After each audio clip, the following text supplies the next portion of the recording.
Frontières, la matinale, l'interview frontale.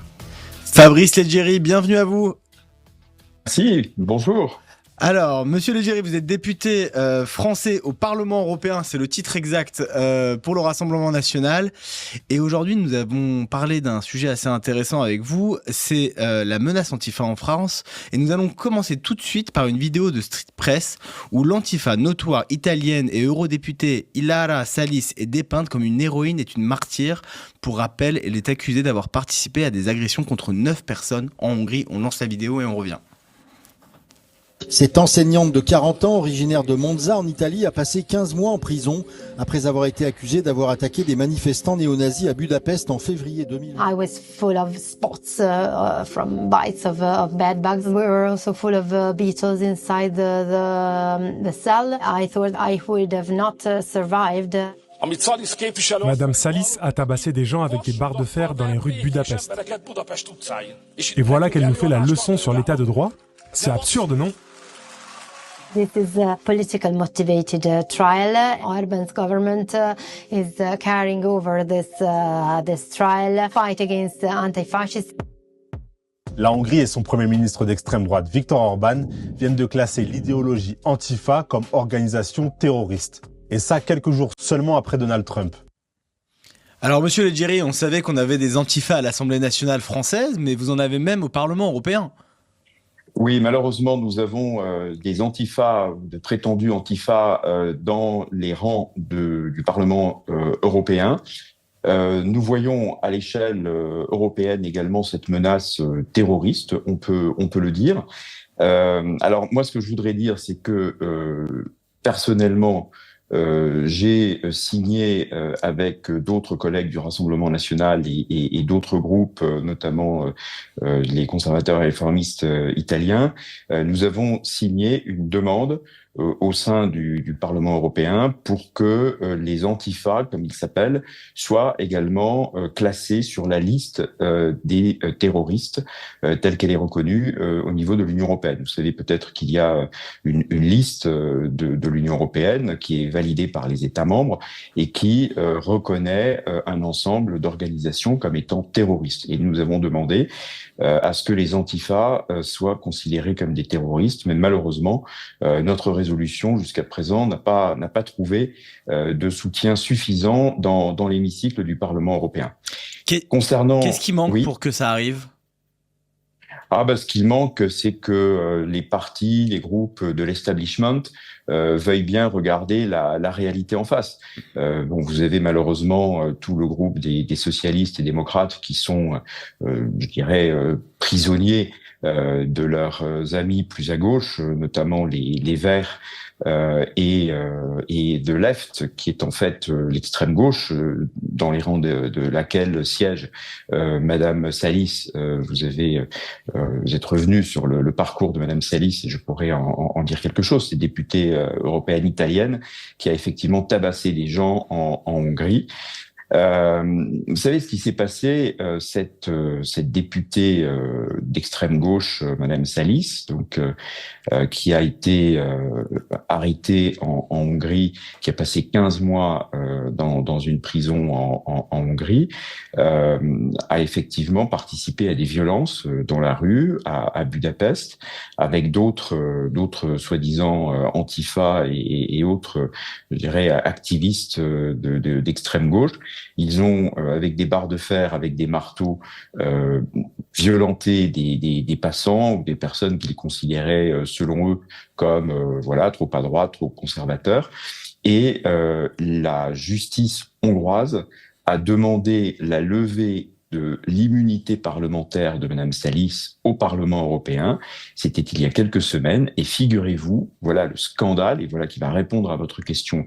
Que manque-t-il pour pouvoir interdire les antifas? Eh bien, figurez-vous que la gauche a demandé un vote secret à propos de la levée de l'immunité parlementaire de Madame Salis au Parlement européen.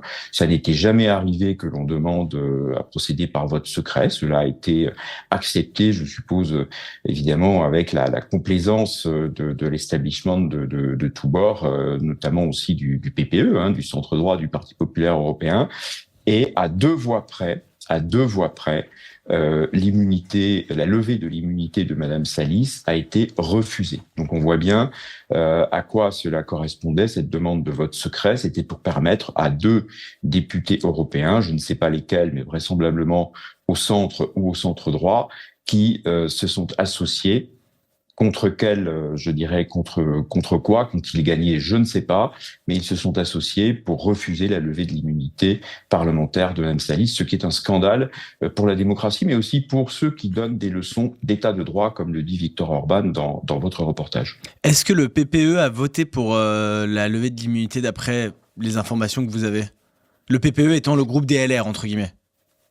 Alors, je n'ai aucune indication selon lesquelles les LR français auraient voté contre la levée de l'immunité de Mme Salis. Je ne le pense pas.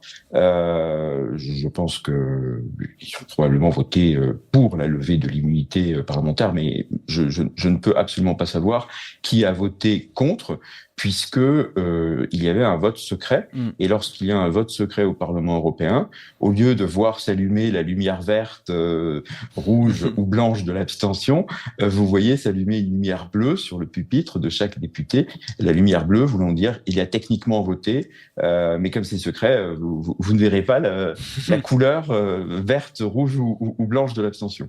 Et une autre question, est-ce que le mouvement Antifa s'est infiltré au Parlement européen aussi au niveau du lobbying ? Est-ce qu'aujourd'hui il y a une puissance Antifa au Parlement européen ? Alors, il y a des individus qui sont dangereux, qui sont des activistes.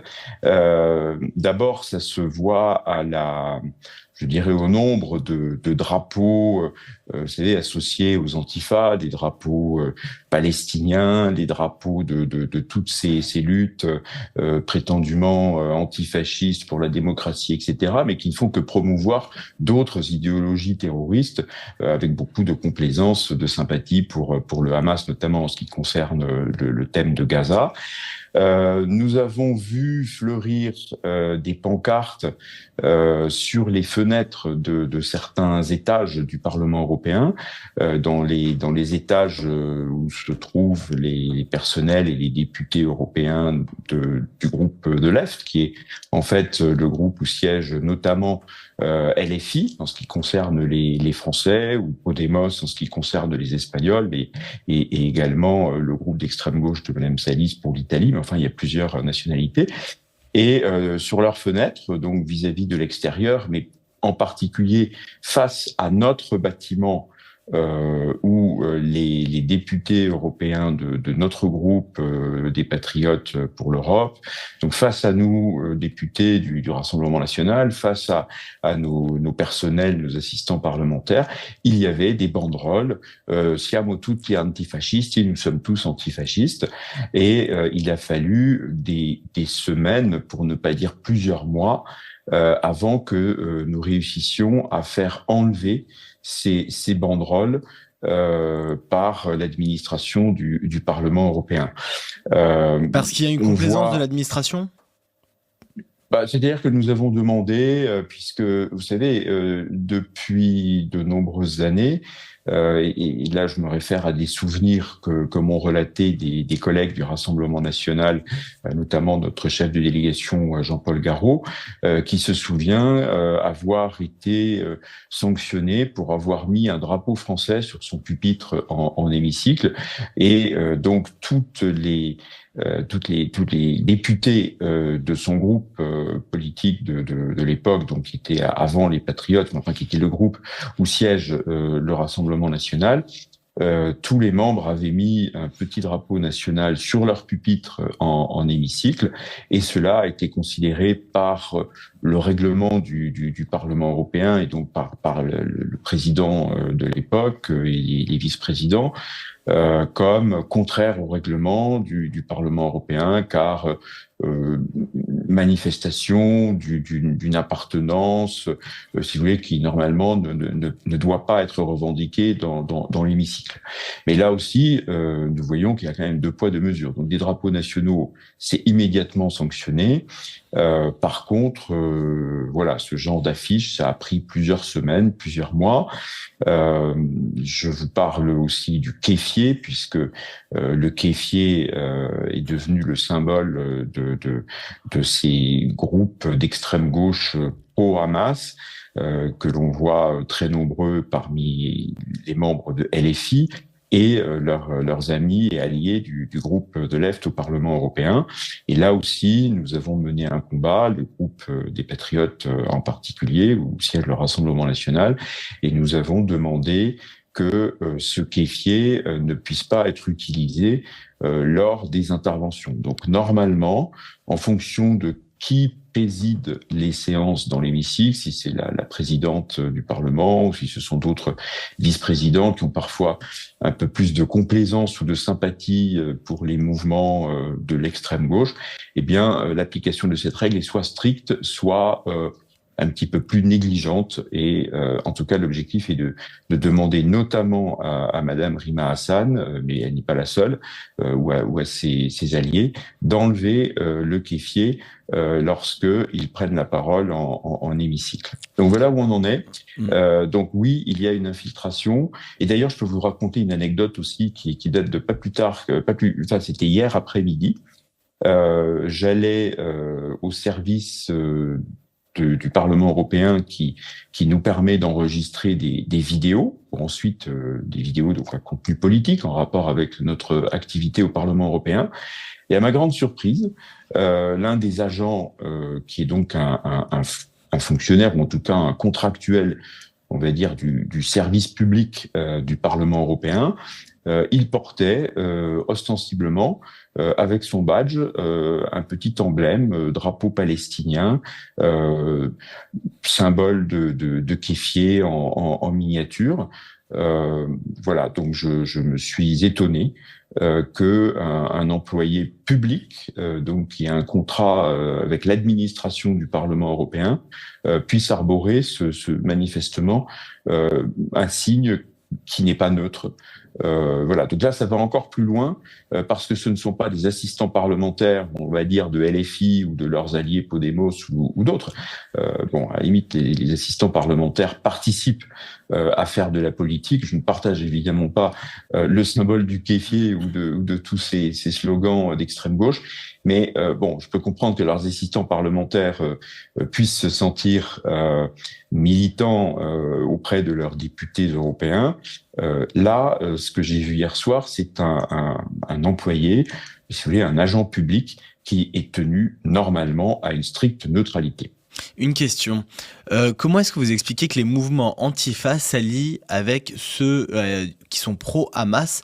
L'antifascisme, par nature, est censé combattre le fascisme. Le Hamas, c'est quand même la définition du fascisme islamique. Comment ça se fait qu'ils travaillent ensemble main dans la main?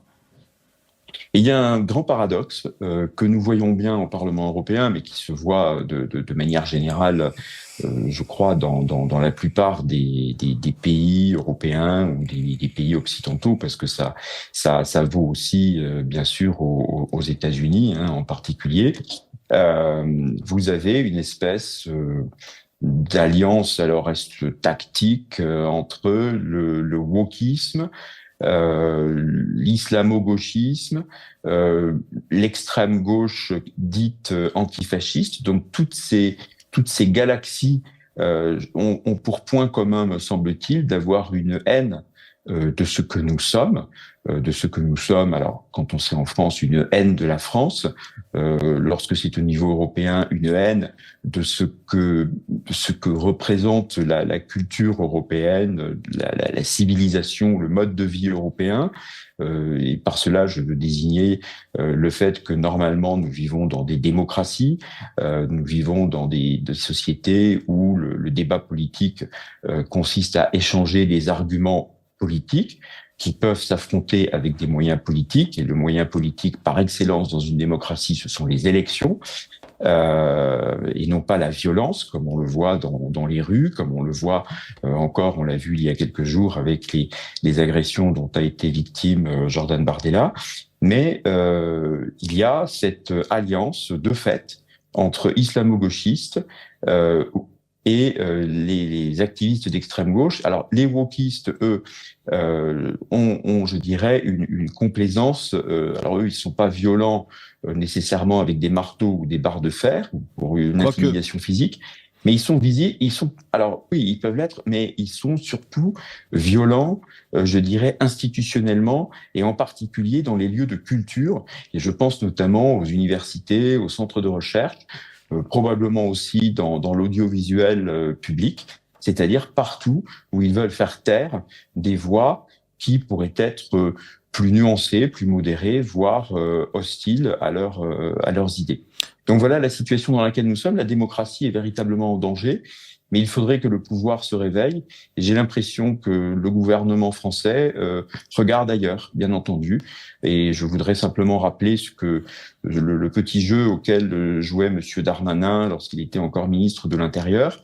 Et il nous parlait de l'ultra-droite qui était la grande menace. Il nous parlait beaucoup moins de l'extrême gauche, alors qu'on avait des images absolument invraisemblables d'extrême gauche, de soi-disant Antifa, violentant des forces de l'ordre, attaquant les forces de l'ordre. Voilà la situation.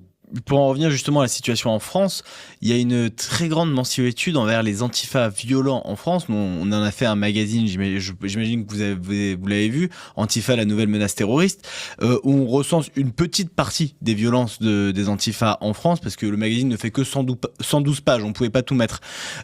Mais quand on voit qu'aujourd'hui, Raphaël Arnaud, député triple fiché S, est définitivement condamné pour violence en réunion et soutenu par toute la hiérarchie de la France Insoumise, quand on voit que les milices antifa à chaque manifestation, quand ils agressent des gens, des étudiants de l'Uni ou de la Cocarde, il n'y a pas une ligne dans la presse autre que celle de droite.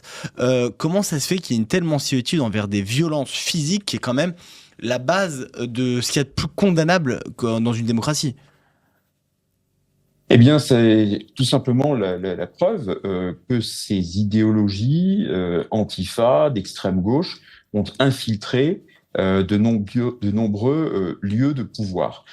Par lieu de pouvoir, j'appelle notamment tout l'audiovisuel et en particulier l'audiovisuel public en France. C'est vrai en France, c'est vrai aussi dans une certaine mesure dans d'autres pays européens, puisque j'ai l'occasion d'en parler avec des collègues au Parlement européen.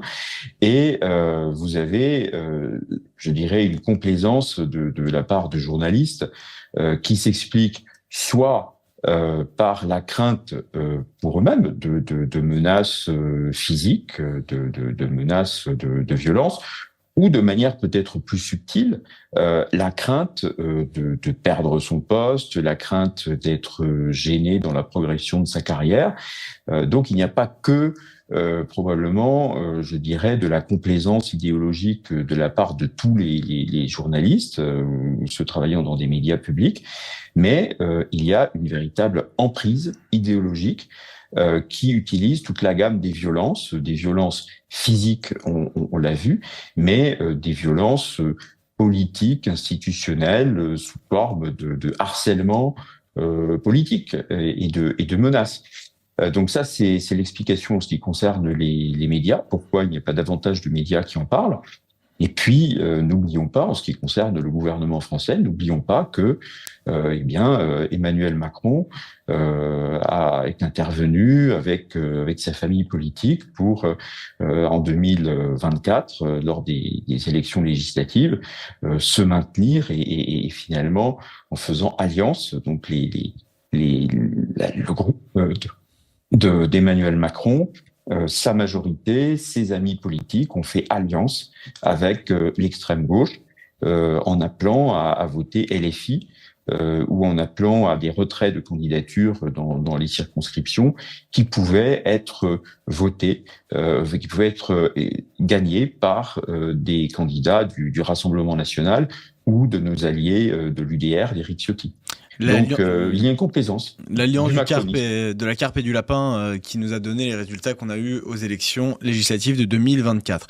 On va revenir à un autre sujet. Non, on va aller sur un autre sujet. On va vous regarder, vous, annoncer une victoire récente des Patriotes pour l'Europe, groupe du RN au Parlement européen, concernant le pacte migratoire. On va en parler tout de suite après. Je veux vous faire part d'une grande victoire aujourd'hui au Parlement européen. 2 textes majeurs ont été adoptés en commission immigration. L'un sur le concept de pays tiers sûr, que j'ai personnellement négocié, et l'autre sur la liste des pays d'origine sûrs. Ces avancées constituent une entaille profonde dans le pacte migratoire que nous combattons depuis toujours. Elles n'ont été possibles que grâce à la victoire que nous avons remportée lors des élections européennes.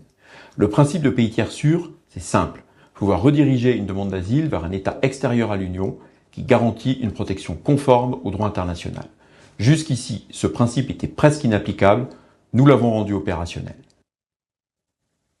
Ça avance petit à petit. Alors vraiment, c'est des tout petits pas, j'ai l'impression, mais on avance. Oui, alors ce qui se passe en fait, là aussi, c'est quelque chose qui, en réalité, commence à détricoter le pacte asile-migration, parce que, si vous voulez, le principe du pacte asile-migration qui a été adopté par l'Union européenne juste avant les élections européennes, c'est-à-dire de 2024, c'est-à-dire juste avant quand même la grande victoire du Rassemblement national et de tous ses alliés au Parlement européen, eh bien c'est ce pacte asile-migration, le principe de dire que en gros le monde entier peut venir demander l'asile en Europe, et pour cela il faut qu'ils arrivent physiquement sur le territoire des pays de l'Union européenne, et ensuite je dirais, redistribution de ces demandeurs d'asile est effectuée entre tous les États de l'Union européenne, et ceux des États qui refuseraient de tels migrants se voient infliger une amende de 20 000 € par migrant refusé. Donc ça, c'est le principe du pacte asile-migration. Or, ce que nous avons voté il y a 2 jours en commission parlementaire, donc immigration, enfin ça s'appelle l'IB, mais elle traite de l'immigration, de Schengen, des frontières, de la coopération policière, de la sécurité, de l'état de droit, pour ne citer que quelques thèmes. Et donc là, nous avons adopté un règlement européen qui définit le concept de pays tiers sûr, c'est-à-dire que ça permet de dire que l'on va refuser lorsque un étranger dit qu'il veut demander l'asile. Ça permet aux autorités nationales de l'État membre concerné que il ne va pas traiter la demande d'asile, il ne va pas ouvrir un dossier sur le fond d'une demande d'asile présentée par cette personne, mais les autorités nationales de l'État de l'Union européenne où se trouve ce demandeur peuvent réorienter cette personne vers un autre pays à l'extérieur de l'Union européenne qui est considéré comme un pays tiers sûr, c'est-à-dire un pays dans lequel le demandeur d'asile ne va courir aucun danger. Et il y a en fait la possibilité ouverte par ce règlement que nous avons voté il y a 2 jours de prévoir des accords internationaux entre l'Union européenne et des pays extérieurs à l'Union européenne, qui seront alors qualifiés de pays tiers sûrs. Et donc, c'est, si vous voulez, une coopération qui permet d'en renvoyer des demandeurs d'asile vers ces pays-là. Et ça veut dire que les Européens ne s'en occupent absolument plus et n'ont plus aucune responsabilité. On les envoie dans ce pays à l'extérieur de l'Union européenne, et ce pays décidera si oui ou non il considère qu'il y a des motifs d'accorder l'asile à cet étranger. Et je dirais, nous n'avons plus aucune responsabilité dans ce système. C'est une forme d'externalisation de la demande d'asile.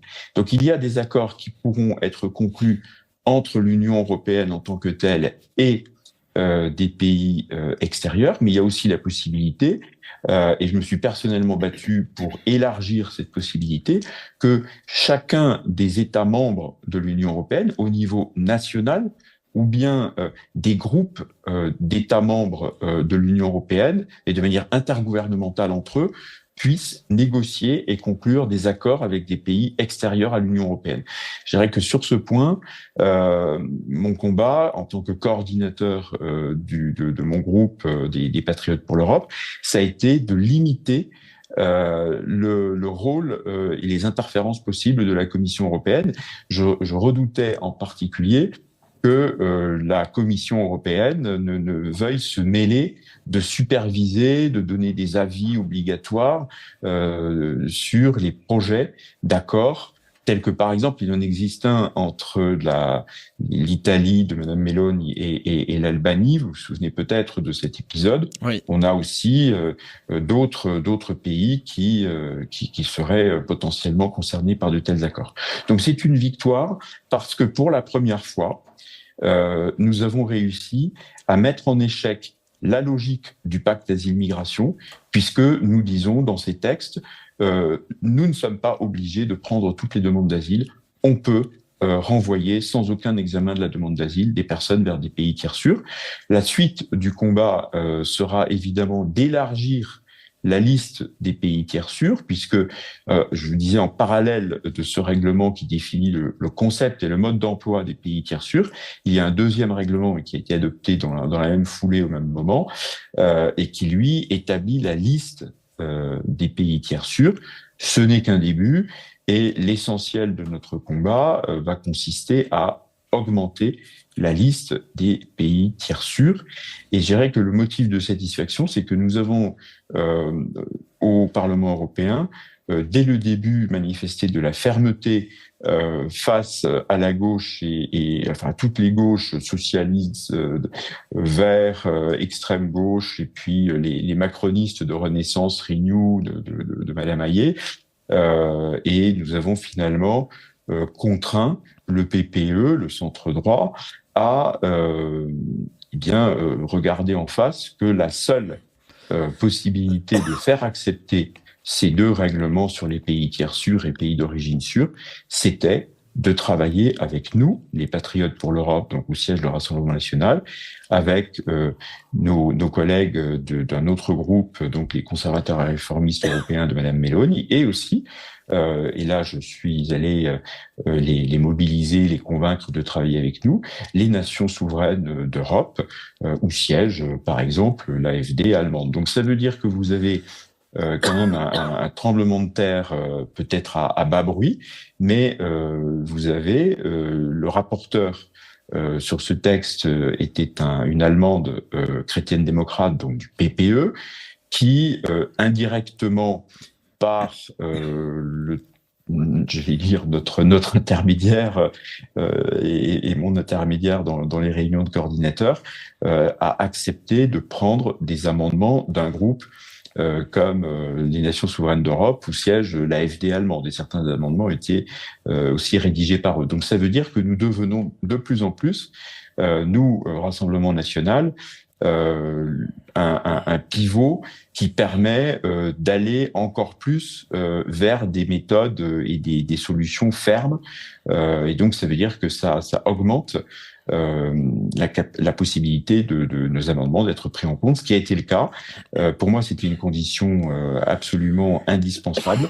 C'est que ouvertement, dans les documents qui circulaient avec les propositions de ce qu'on appelle les amendements de compromis, eh bien que le rapporteur donc du PPE, du centre droit, chrétienne démocrate allemande, je voulais que le rapporteur mentionne explicitement nos amendements, et lorsqu'il y avait des compromis pour satisfaire nos amendements, que cela soit marqué en toutes lettres, ce qui a été le cas, ce qui veut dire que nous n'avons pas du tout été invisibilisés, bien au contraire. Une dernière question très très rapide. Vous avez été le patron de Frontex, donc le garde-frontière de l'Europe pendant des années. Aujourd'hui, j'ai l'impression qu'on essaye de réformer un système qui pousse à l'invasion migratoire. L'Europe accueille des millions d'étrangers tous les ans sur son sol. Est-ce que c'est pas une révolution qu'il faudrait faire ? Alors, vous savez, moi j'ai effectivement connu l'époque où il y avait Madame Johansson, cette commissaire européenne suédoise de gauche qui se disait social-démocrate, mais qui en réalité était plus proche des thèses des antifas et des pro-migrants. Son slogan était plutôt migrants de tout pays, unissez-vous pour envahir l'Europe. Bon. Maintenant, nous avons un commissaire européen issu du PPE, du centre droit, un Autrichien, donc évidemment le langage n'est pas le même. Donc en ce sens, je crois qu'on voit déjà le résultat de notre présence massive au Parlement européen, notre groupe et d'autres groupes, je dirais, avec lesquels nous avons des convergences de vues assez naturelles par rapport à l'immigration. Et tout cela produit une pression politique sur l'exécutif, donc sur la Commission européenne. Et n'oublions pas que dans les différentes élections nationales ou locales qui se déroulent dans les différents pays de l'Union européenne, nos idées progressent. Je voudrais prendre le dernier exemple en date. En République tchèque, celui qui va redevenir le Premier ministre Babiš, va gouverner avec nos alliés, donc qui sont dans notre groupe des patriotes au Parlement européen, et il va faire une coalition, tenez-vous bien, avec un parti politique qui, au Parlement européen, siège dans les nations souveraines d'Europe, c'est-à-dire avec l'AfD allemande, et vraiment considéré comme beaucoup plus dur et beaucoup plus ferme encore. Donc tout cela, évidemment, ça a un impact, parce que quand vous avez au Conseil de l'Union européenne, là où siègent les ministres, les premiers ministres de chaque État, eh bien lorsque ils siègent pour décider dans des dossiers relatifs à l'immigration, aux frontières, à l'asile, eh bien ça veut dire que les États sont de plus en plus fermes. Donc d'un côté, vous avez le Parlement européen qui demande de plus en plus de fermeté grâce à nous, et vous avez les gouvernements nationaux qui demandent de plus en plus de fermeté parce qu'ils sont issus de familles politiques qui sont soit la nôtre, soit proches de nos idées en matière migratoire. Fabrice Leggeri, merci beaucoup d'avoir été sur le plateau de Frontières. C'était un plaisir de vous avoir avec nous. Merci beaucoup. On va lancer une très courte page de publicité. On reçoit tout de suite après Anne Sicard qui est avec nous en plateau. Alors que les États-Unis et la Hongrie les considèrent comme une organisation terroriste, en France, les antifas agissent en toute impunité. Violence, intimidation, dégradation, sabotage, ces militants de l'extrême gauche sont prêts à tout pour imposer leurs idées par la terreur. Frontières a enquêté sur la nébuleuse Antifa et sur l'un de ses leaders, aujourd'hui député de la France Insoumise, Raphaël Arnaud. Cette menace est trop souvent minimisée ou occultée par les politiques ou les médias, pourtant les faits parlent d'eux-mêmes. Dans notre nouveau hors-série, nous lèverons le voile sur cette mouvance dangereuse pour répondre à la question suivante. S'agit-il de la nouvelle menace terroriste ?